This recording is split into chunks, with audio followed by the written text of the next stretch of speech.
My next guest says stocks have risen in June for the right reasons, softer than expected inflation, and he is seeing more positive signs ahead, and he's sticking with the big names in AI. Tom Lee is here. He's Fundstrat Global Advisors, co-founder, managing partner, and head of research, and he's a CNBC contributor. It's great to see you.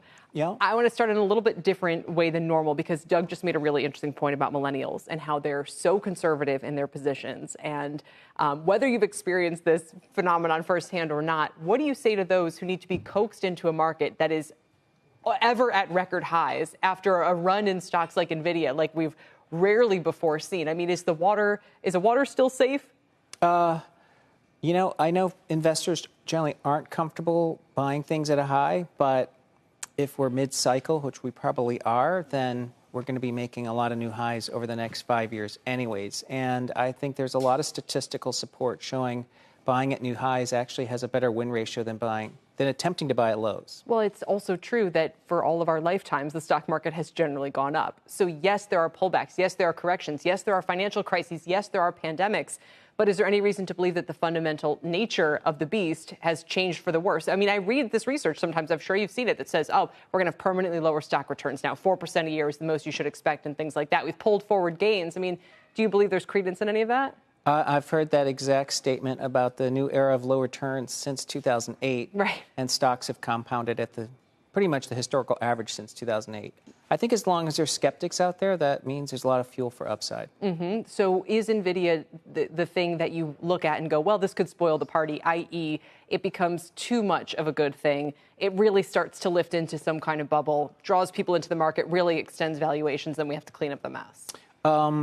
You know, there's a lot of people trying to top tick NVIDIA, you know, saying that they don't want to own it because it's expensive, but it's a 30 PE stock that sells something that no one else actually produces in the world. The one thing it's not is expensive. Yeah.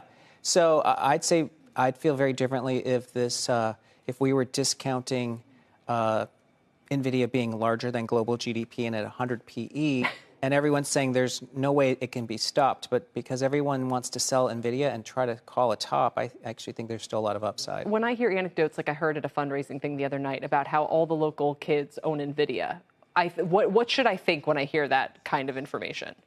Well, you know, makes sense. I mean, NVIDIA is the largest stock, so I mean, everyone should own it. It's almost like if someone said, I'm selling because everyone owns the S&P. I mean, everyone should own some S&P. It's really a bearish sign when someone says the S&P won't ever go down. And I only hear people saying the S&P's topping right now. I do remember people saying stocks never go down a couple of years ago. Then we finally had a correction. I think we've had a couple maybe since then.